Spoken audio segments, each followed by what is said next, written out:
tempat. Ya, terima kasih Pak Sri Hidayat. Assalamualaikum warahmatullahi wabarakatuh. Waalaikumsalam. Selamat sore, salam sehat untuk kita semua.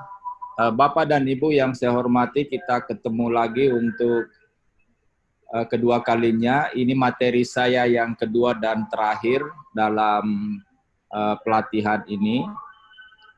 Jadi seperti yang disampaikan tadi oleh Pak Sri Hidayat bahwa materi saya kali ini adalah bagaimana mengintegrasikan dokumen KLHS ke dalam dokumen RPJMD.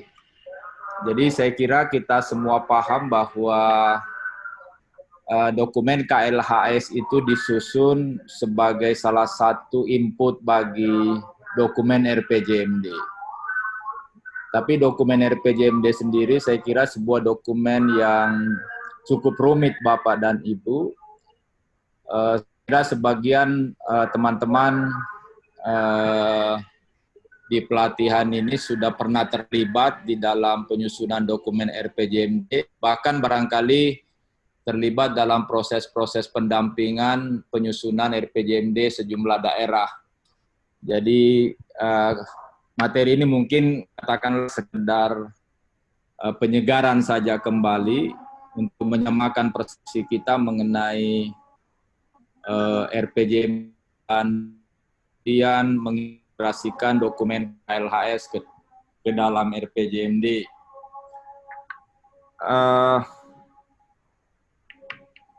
Seperti pemaparan saya sebelumnya, Bapak dan Ibu, mungkin saya butuh waktu sekitar 30 menit atau paling lama 40 menit untuk menyampaikan materi. Nanti sisanya kita gunakan untuk diskusi. Memang saya sadari bahwa menjelaskan ini dengan durasi sekitar 60 menit memang waktu yang relatif singkat karena menjelaskan sendiri butuh waktu yang cukup lama. Ya, karena seperti yang saya sampaikan, dari sejumlah dokumen perencanaan sebetulnya mulai RPJPD, RPJMD, RKPD, bagi saya yang paling rumit memang adalah RPJMD. Ya, jadi dibandingkan dengan RPJP, RERA, RKPD, RKA, dan seterusnya, Renja Perangkat Daerah, ini dokumen yang paling rumit. Nah, untuk yang baik ini, pertama saya ingin memberikan sedikit pengantar, lalu ya bagaimana yang diminta oleh Pak Sri Hidayat, saya juga akan menjelaskan sedikit mengenai proses dan tahapan penyusunan RPJMD, dan nanti yang terakhir yang saya kira menjadi materi inti adalah bagaimana mengintegrasikan dokumen KLHS dalam RPJMD. Nah, sebagai pengantar Bapak dan Ibu, saya kira beberapa hari terakhir Bapak dan Ibu sudah mendapatkan penjelasan bahwa regulasi yang mengatur mengenai KLHS itu Permendagri nomor 7, sementara yang mengatur mengenai RPJMD itu Permendagri 86 2017 ya. Jadi dokumen RPJMD diatur oleh Permendagri 86, dokumen KLHS diatur oleh Permendagri nomor 7. Dalam beberapa kasus temuan saya Bapak dan Ibu, antara dua Permendagri itu terjadi semacam inkonsistensi. Nanti saya tunjukkan beberapa hal yang menarik antara perspektif Permendagri 86 dan perspektif Permendagri nomor 7. Nah, ini beberapa regulasi terkait RPJMD. Sedangkan regulasi yang juga turut berpengaruh terhadap penyusunan RPJMD ada begitu banyak Bapak dan Ibu. Jadi ada Permendagri tentang KLHS, ada SPM, ya, ada juga Permendagrinya, lalu kemudian ada TPB, SDGs, Perpresnya, lalu ada SIPD, sistem informasi pembangunan daerah, ada regulasi tentang keuangan, ada tentang kelembagaan, dan seterusnya. Nah, ini yang saya sampaikan tadi yang menyebabkan mengapa kemudian penyusunan RPJMD itu cukup rumit, karena dari sisi regulasi sendiri begitu banyak yang harus dibaca, yang harus diperhatikan. Nah, Permendagri 86 sendiri sudah cukup tebal, belum lagi regulasi-regulasi yang lain. Beberapa penegasan terkait dengan RPJMD, Bapak dan Ibu. Pertama, bahwa periode RPJMD itu persis sama dengan periode kepala daerah terpilih. Ya, jadi RPJMD 5 tahun, kepala daerah terpilih 5 tahun. Nah, ini seringkali menimbulkan masalah di soal ketika RPJMD dijabarkan ke dalam dokumen tahunan. Ya, karena dokumen tahunan bergerak dari 1 Januari ke 31 Desember. Sementara misalnya kepala daerah, periode kepala daerah tidak bergerak dari 1 Januari, tetapi bergerak dari kapan kepala daerah itu dilantik. Jadi sehingga ketika kemudian diplot per tahun itu seringkali menimbulkan masalah. Karena seringkali jumlah kolom tahunnya menjadi 6 tahun. Jadi seolah-olah RPJM kita 6 tahun. Lalu kemudian yang kedua, ini juga seringkali menimbulkan banyak pertanyaan Bapak dan Ibu, bahwa RPJMD juga itu hanya memuat program yang dibiayai oleh APBD, APBD Kabupaten Kota atau APBD Provinsi yang bersangkutan. Jadi banyak pertanyaan yang seringkali muncul, gimana dengan program yang dibiayai APBN, apakah harus dimasukkan RPJMD? Ya, jawabannya tidak. Ya, RPJMD hanya memuat program yang dibiayai oleh APBD. Kecuali kalau pendanaannya berasal dari APBN tetapi mengisi APBD. Ya, mengisi batang tubuh APBD itu persoalannya jadi berbeda. Lalu yang ketiga, bahwa RPJMD bukan hanya diperuntukkan oleh pemerintah daerah, tetapi juga oleh DPR, dunia usaha, dan masyarakat. Itu sebabnya salah satu substansi penting di dalam RPJMD itu adalah bagaimana pemerintah mendorong partisipasi masyarakat dan keterlibatan dunia usaha. Nah, saya jelaskan sedikit proses dan tahapan Bapak dan Ibu, terutama daerah-daerah yang akan pilkada tahun ini. Jadi sesuai dengan regulasi Permendagri 86, dia mengatakan bahwa proses teknokratik, penyusunan rancangan teknokratik RPJMD itu sudah dimulai sebelum penetapan, ya, penetapan pemenang pilkada. Jadi proses penyusunan rancangan teknokratik selesai pada saat sebelum penetapan kepala daerah terpilih. Jadi itu sebabnya Bapak dan Ibu, daerah-daerah yang akan pilkada di Desember nanti sebaiknya penyusunan rancangan teknokratiknya dimulai sekarang, ya, supaya pada saat penetapan pemenang rancangan teknokratiknya sudah selesai. Nah, rancangan teknokratik perspektifnya perspektif evaluasi, ya, sama sekali tidak ada perspektif rencananya. Nah, nanti setelah penetapan kepala daerah terpilih sampai dengan pelantikan Bapak dan Ibu, kalau jaraknya lebih dari 6 bulan, maka ada yang disebut rancangan awal sementara. Ya, jadi kalau kita perhatikan Bapak dan Ibu, proses sebelum pelantikan, daerah-daerah harus menyusun rancangan teknokratik, tetapi jika pilkadanya dengan pelantikannya itu lebih 6 bulan, maka disusun rancangan awal sementara dengan memasukkan visi misi kepala daerah pemenang pilkada. Nah, nanti setelah pelantikan baru kemudian kita mulai proses penyusunan rancangan awal. 6 bulan setelah pelantikan RPJMD harus diperdakan. Ya. Jadi di rancangan awal, rancangan akhir sampai dengan menjadi produk peraturan daerah itu 6 bulan setelah pelantikan. Nah, prosesnya sangat panjang Bapak dan Ibu. Nah, sekarang kalau kita bandingkan misalnya dengan Permendagri 54 yang digantikan oleh 86. Proses di 86 itu lebih panjang. Kenapa lebih panjang? Karena 2 kali dengan DPR.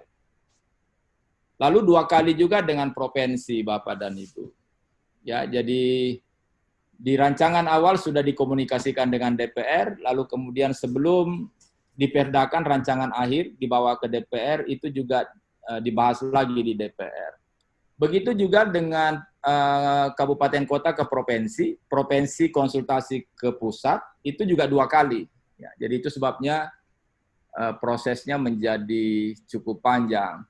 Nah, itu yang menyebabkan mengapa regulasi 86 itu meminta daerah untuk menyelesaikan rancangan teknokratiknya sebelum pelantikan. Karena pengalaman selama ini Bapak dan Ibu, kalau seluruh proses penyusunan RPJMD dimulai setelah pelantikan, hampir semua daerah kesulitan memenuhi tenggat waktu 6 bulan untuk menyelesaikan RPJMD-nya. Jadi sekarang dengan adanya rancangan teknokratik, asumsinya selesai bab 1 sampai bab 4, setelah pelantikan kita bisa mulai bab 5 sampai dengan bab 9, harapannya bisa tenggat waktu itu selesai dalam 6 bulan. Nah, ini proses-proses penjadwalannya, pelantikan kepala daerah, 30 hari harus konsultasi publik, 40 hari harus pengajuan ke DPR, 50 hari setelah pelantikan konsultasi vertikal ke level pemerintahan yang lebih tinggi, provinsi ke pemerintah pusat, 75 hari setelah pelantikan musrembang, 90 hari ramperda, 6 bulan perda RPJMD. Nah, hari di sini ditegaskan dalam hari kerja, ya, jadi tidak dihitung di luar hari kerja. Hari raya dan hari Minggu tidak dihitung. Nah, ini saya kira saya langkai saja Bapak dan Ibu, tim penyusun, persiapan penyusunan, dan seterusnya. Nah, salah satu hal yang berbeda antara Permendagri 86 dengan 54 itu prosesnya yang lebih panjang Bapak dan Ibu. Ya, jadi yang warna merah itu, yang saya beri warna merah itu proses baru di dalam penyusunan RPJMD. Ya, rancangan teknokratis sama rancangan awal sementara. Lalu kemudian di Renstra juga dulunya cuma 2, Pak. Bapak dan Ibu, ya, rancangan awal dengan rancangan akhir saja. Sekarang Renstra juga tiga rancangan. Rancangan awal, rancangan akhir. Jadi kalau kita perhatikan prosesnya dan jumlah dokumennya sekarang menjadi semakin bertambah seiring dengan digantinya Permendagri 54 menjadi 86. Rancangan teknokratik saya kira nanti Bapak dan Ibu baca sendiri.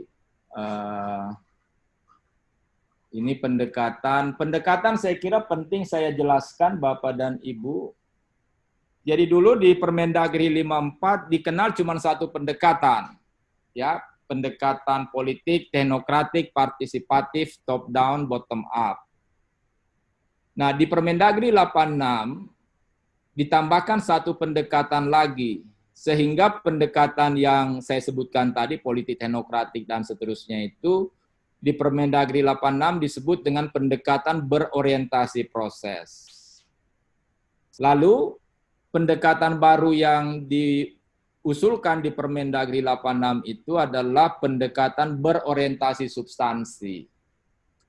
Nah, ini yang seringkali disingkat, ada yang menyebutnya HOTIS, ada yang menyebutnya DIS, dan seterusnya. Ya, singkatan dari pendekatan holistik, holistik tematik, integratif, spasial.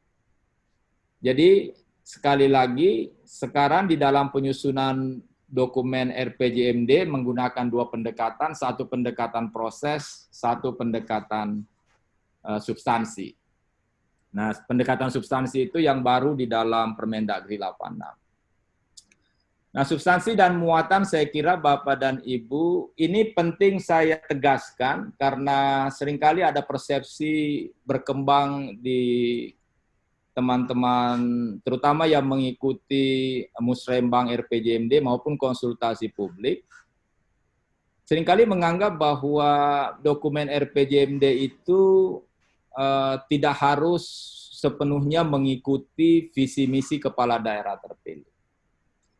Ya, jadi sehingga di beberapa kesempatan Musrembang saya selalu sampaikan Bapak dan Ibu bahwa muatan utama, input utama, substansi utama dokumen RPJMD itu adalah visi misi kepala daerah terpilih.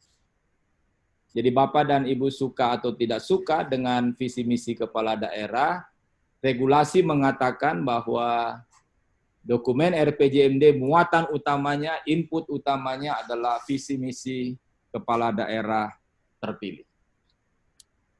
Nah, yang menyebabkan menjadi sedikit membantu karena seringkali visi misi kepala daerah itu juga bersesuaian dengan isu-isu SDGs, bersesuaian dengan SPM, bersesuaian dengan isu-isu kemiskinan, lingkungan, gender, dan seterusnya. Sehingga kemudian menjadi lebih mudah, ya, lebih mudah kita bicara SDGs, SPM, segala macam itu karena sekali lagi visi misi kepala daerah terpilih seringkali bersesuaian dengan tema-tema semacam itu.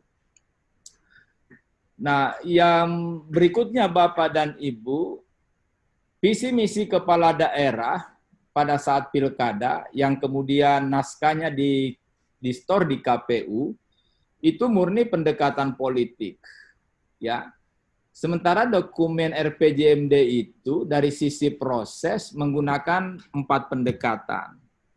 Ya, pendekatan politik, teknokratik, partisipatif, bottom up. Itu sebabnya Bapak dan Ibu yang bertanggung jawab atas penyusunan RPJMD adalah Bapeda untuk memastikan pendekatan teknokratiknya, lalu melakukan konsultasi publik, musrembang segala macam untuk memastikan partisipatifnya. Lalu kemudian bottom up-nya itu kita perhatikan misalnya mengintegrasikan dengan RPJM desa, memperhatikan RPJMD provinsi untuk kabupaten kota, lalu memperhatikan RPJM nasional. Jadi di situ bottom up sama top down-nya. Itu sebabnya menjadi lebih rumit karena seringkali visi misi kepala daerah terpilih yang sangat menekankan pada pendekatan politik tidak bersesuaian dengan konsep atau kaidah pendekatan teknokratik. Nah, itu yang seringkali membuatnya rumit Bapak dan Ibu. Karena ada begitu banyak janji-janji politik misalnya yang disampaikan pada saat pilkada tidak bisa diakomodir di dalam dokumen RPJMD. Ya. Karena dokumen RPJMD sendiri ada kaidah-kaidah yang harus dipedomani, yang harus diikuti, ada koridor-koridor yang tidak boleh dilanggar, ya, ada pedomannya dan seterusnya. Nah, seringkali kepala daerah terpilih tidak pengen tahu itu. Yang penting janji politiknya segala macam itu harus dipastikan masuk di dalam dokumen RPJMD. Itu sebabnya Bapak dan Ibu di dalam misalnya penjelasan Bappenas itu mengatakan di beberapa pertemuan dengan Bappenas mengatakan bahwa seluruh substansi visi misi program kepala daerah terpilih harus dipastikan terakomodir, tetapi kita bisa melakukan penyesuaian. Jadi penyesuaian redaksional karena seringkali bahasa visinya bukan bahasa visi. Lalu kemudian kita melakukan perbaikan struktur, penyesuaian nomenklatur, lalu penjabaran dan perluasan substansi. Seringkali visi misi kepala daerah terpilih kebijakan tapi sebetulnya program, ada juga program tapi sebetulnya kegiatan dan seterusnya dan seterusnya. Nah, yang begitu-begitu kita mesti lakukan penyesuaian supaya sesuai dengan arahan-arahan penyusunan dokumen RPJMD. Lalu berikutnya Bapak dan Ibu,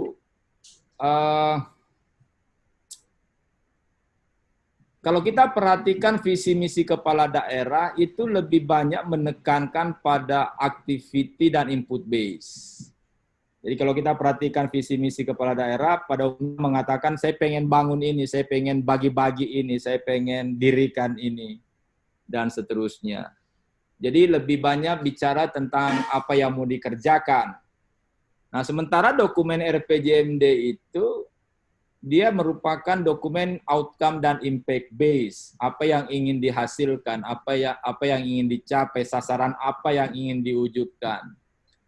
Nah, itu yang menyebabkan mengapa kemudian mengintegrasikan antara atau mensinkronisasikan visi misi kepala daerah ke dalam RPJMD itu juga butuh trik-trik tersendiri, ya, kemampuan tersendiri, karena sekali lagi visi misi kepala daerah lebih menekankan pada tindakan, pada apa yang mau dikerjakan, sementara RPJMD lebih menekankan pada apa yang mau dicapai, apa yang mau diwujudkan.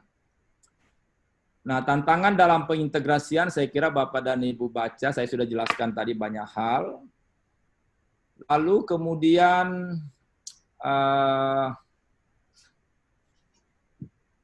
ini juga tantangan di dalam mengakomodasi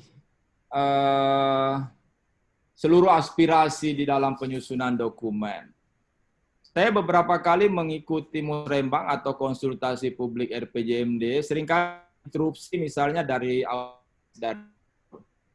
ini RPJMD tidak bagus karena tidak propur, tidak memihak pada orang miskin. Ini dokumen RPJMD tidak bagus karena tidak pro lingkungan. Ini dokumen RPJMD tidak bagus karena tidak pro gender, dan seterusnya dan seterusnya. Jadi aspirasi masyarakat itu sangat banyak. Lalu kemudian kita harus memastikan bahwa semua aspirasi itu benar-benar terakomodir di dalam dokumen RPJMD. Jadi Bapak dan Ibu perhatikan, begitu banyak hal yang harus diakomodir di dalam RPJMD, ya, visi misi segala macam, aspirasi publik, lalu isu-isu lingkungan, isu gender, SPM, SDGs, pemanasan global, dan seterusnya dan seterusnya. Ini menjadikan mengapa tim penyusun RPJMD itu seringkali mengalami stres ringan, ya. Karena begitu banyak hal yang harus diperhatikan. Baik Bapak dan Ibu, sekarang saya pindah ke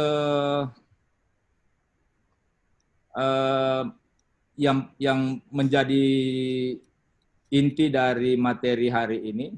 Saya skip saja beberapa slide karena waktu kita terbatas. Dokumen KLHS dibuat untuk mengisi dokumen RPJMD. Jadi dokumen RPJMD diharapkan juga mempertimbangkan isu-isu lingkungan. Ya. Nah, dulu dokumen RPJMD dulu isu lingkungannya betul-betul yang terkait dengan environment, ya, lingkungan hidup. Nah, sekarang isu lingkungannya lebih diperluas menggunakan perspektif tujuan pembangunan berkelanjutan, TPB, yang sebetulnya pilarnya itu ekonomi, sosial, dan lingkungan. Jadi dibanding KLHS yang model lama, KLHS yang model sekarang itu jauh lebih rumit karena isunya sangat banyak, bukan hanya yang terkait dengan environment, tetapi juga sosial, juga ekonomi. Nah, bagaimana mengintegrasikan dokumen RPJMD itu, Bapak dan Ibu, sementara kemudian regulasi yang mengaturnya berbeda. Jadi dokumen KLHS diatur dengan Permendagri 7, seperti yang saya sampaikan tadi, RPJMD diatur oleh Permendagri 86. Nah, dalam beberapa kasus ini tidak konsisten. Katakanlah misalnya yang paling gampang itu yang seringkali saya protes Bapak dan Ibu, ada istilah KRP di dalam KLHS, ya, kebijakan rencana program. Itu istilah itu tidak dikenal di RPJMD, ya. Terutama kata R-nya, ya, KRP, kebijakan rencana program. Karena yang kita sebut sebagai rencana sebetulnya juga mencakup kebijakan, mencakup program. Jadi program itu bagian dari rencana, kegiatan bagian dari rencana, kebijakan bagian dari rencana. Nah, sementara di KLHS dia sebut KRP, kebijakan rencana program. Jadi kata rencananya itu bikin saya bingung gitu memahaminya. Tapi oke lah, karena regulasinya begitu. Nah, misalnya yang paling gampang Bapak dan Ibu, ya, coba kita perhatikan misalnya Permendagri 7 di pasal 26 itu. Jadi dikatakan dalam hal rancangan teknokratik RPJMD sedang disusun, pembuatan KLHS dilakukan bersamaan dengan penyusunan rancangan teknokratik. Jadi daerah-daerah yang pilkada tahun ini yang memulai proses penyusunan rancangan teknokratiknya sebaiknya disusun bersamaan dengan dokumen KLHS. Begitu arahan Permendagri nomor 7. Sementara di lampiran Permendagri 86 itu disebutkan bahwa penyusunan laporan KLHS dilakukan sebelum disusunnya rancangan teknokratik RPJMD. Ya, jadi ini saja sudah berbeda karena yang satu mengatakan paralel bersamaan, yang satu mengatakan sebelum. Ya, jadi ini sudah menimbulkan inkonsistensi. Sekarang mari kita perhatikan lagi regulasi berikutnya Bapak dan Ibu. Jadi di Permendagri nomor 7 misalnya dia katakan bahwa laporan KLHS RPJMD yang dimanfaatkan dalam penyusunan dokumen RPJMD untuk 4 hal saja. Jadi integrasi, sinkronisasi antara KLHS dengan RPJMD menurut Permendagri nomor 7 cukup dilakukan pada 4 hal. 1, gambaran umum kondisi daerah, itu di bab 2 RPJMD. Lalu kemudian permasalahan dan isu strategis, itu di bab 4 RPJMD. Lalu kemudian tujuan dan sasaran strategis, itu di bab 5. Jadi kalau kita perhatikan arahan Permendagri, bahwa integrasi KLHS ke dalam RPJMD cukup ada di 3 bab. Ya. Bab 2 gambaran umum, bab 4 permasalahan dan isu strategis, lalu bab 5 visi misi tujuan sasaran. Ya. Di situ 3 saja. Sementara kemudian di Permendagri 86 itu hampir semua bab dokumen KLHS itu diintegrasikan Bapak dan Ibu. Jadi misalnya di lampiran Permendagri 86 disebutkan bahwa integrasi SDGs ke dalam RPJMD mulai bab pendahuluan, bab 1, di latar belakang sudah disebutkan bagaimana mengintegrasikan isu TPB itu ke dalam dokumen RPJMD. Gambaran umum, itu bab 2. Permasalahan dan isu bab 4. Visi misi tujuan bab 5, strategi arah kebijakan bab 6, kerangka pendanaan bab 7.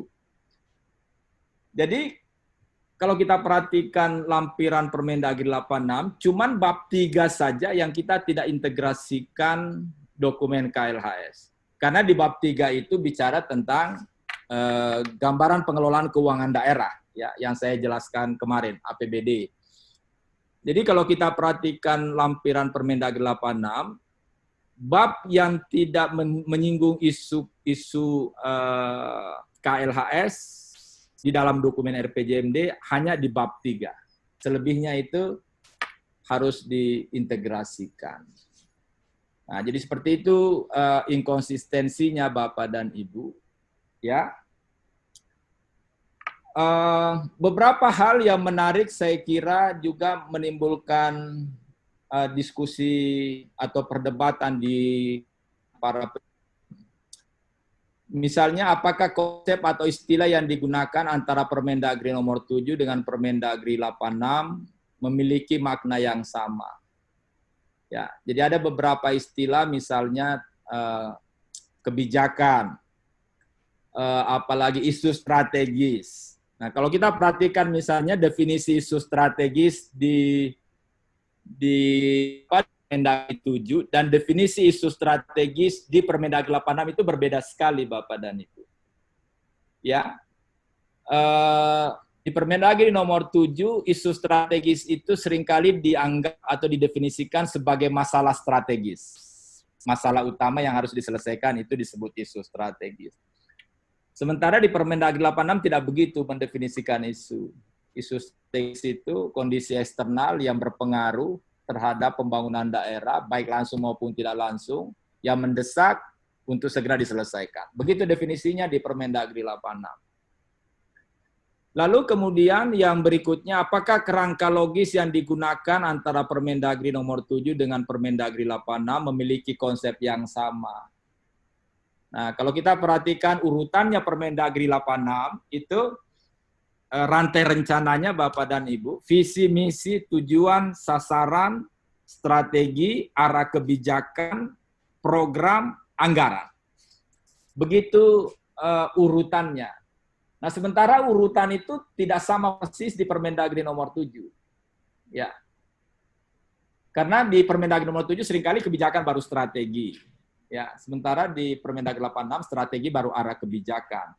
Kalau di KLHS dia menyebut kebijakan, sementara kemudian di Permendagri 86 seringkali istilah yang dipakai itu arah kebijakan. Nah, hal-hal yang semacam itu yang kemudian menyebabkan mengapa agak rumit teman-teman yang menyusun KLHS ketemu dengan teman-teman yang menyusun RPJMD lalu kemudian pengen diintegrasikan. Itu seringkali menimbulkan masalah karena cara berbeda, cara pandang yang berbeda lahir dari pemahaman regulasi yang berbeda. Nah, ini contoh yang lain yang saya sebutkan konsep-konsep yang berbeda definisinya antara Permendagri 7 dengan Permendagri 86. Misalnya di Permendagri 7 permasalahan itu tantangan yang dihadapi dalam pelaksanaan TPB. Itu jelas sekali. Yang disebut masalah itu tantangan yang dihadapi. Sementara yang di Permendagri 86, yang disebut permasalahan itu adalah kesenjangan antara kinerja pembangunan yang dicapai saat ini dan yang direncanakan. Nah, ini definisi Permendagri 86 persis definisi yang kita pahami dalam metodologi. Ya. Bahwa yang disebut masalah itu adalah gap, kesenjangan, antara apa yang kita harapkan dengan apa yang benar-benar tercapai, terjadi. Ya. Sementara di Permendagri nomor 7 agak berbeda. Ya, saya kira itu Bapak dan Ibu mengenai hal-hal yang lain, saya kira tata cara dan seterusnya itu bisa Bapak dan Ibu baca sendiri. Saya sudah menyiapkan sebetulnya satu matriks yang dijelaskan di dalam Permendagri 86 tentang proses integrasi KLHS ke dalam dokumen RPJMD. Mulai dari latar belakang, bagaimana konsep integrasinya, lalu aspek geografis, demografisnya, bagaimana konsep integrasinya. Jadi misalnya, sekedar contoh saja, ilustrasi saja. Di latar belakang di bab 1 pendahuluan, itu di latar belakang sebaiknya kita memasukkan skenario pembangunan daerah yang berasas pada kelanjutan berdasarkan visi misi kepala daerah yang terpilih. Jadi semacam itu konsep integrasinya. Jadi setiap subbab di dalam RPJMD, lalu kemudian bagaimana integrasi substansi KLHS ke dalam RPJMD. Untuk semua ini saya kira nanti Bapak dan Ibu bisa baca sendiri. Kalau ada hal-hal yang kurang jelas, nanti kita diskusikan. Tetapi paling tidak Bapak dan Ibu matriks ini bisa membantu substansi KLHS ke dalam dokumen RPJMD. Salah satu yang paling penting sebetulnya adalah rekomendasi KLHS. Jadi salah satu substansi penting yang harus dipastikan bahwa betul-betul kita melakukan proses pengintegrasian KLHS ke dalam dokumen RPJMD adalah mengakomodir rekomendasi KLHS ke dalam RPJMD. Nah, biasanya rekomendasinya itu adalah sejumlah indikator TPB beserta targetnya yang direkomendasikan oleh KLHS yang kemudian dimasukkan ke dalam dokumen RPJMD.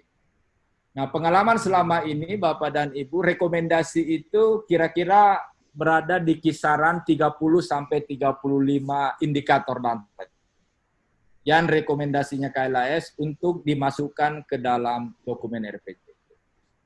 Nah, jadi dari banyak proses integrasi KLHS, yang paling penting sebetulnya rekomendasinya tadi. Ya, rekomendasi itu berupa indikator dan target yang harus dimasukkan ke dalam dokumen RPJMD. Saya kira itu Bapak dan Ibu, ya saya sudah mengambil waktu sekitar 35 menit. Saya kembalikan Pak Sri Hidayat. Ya,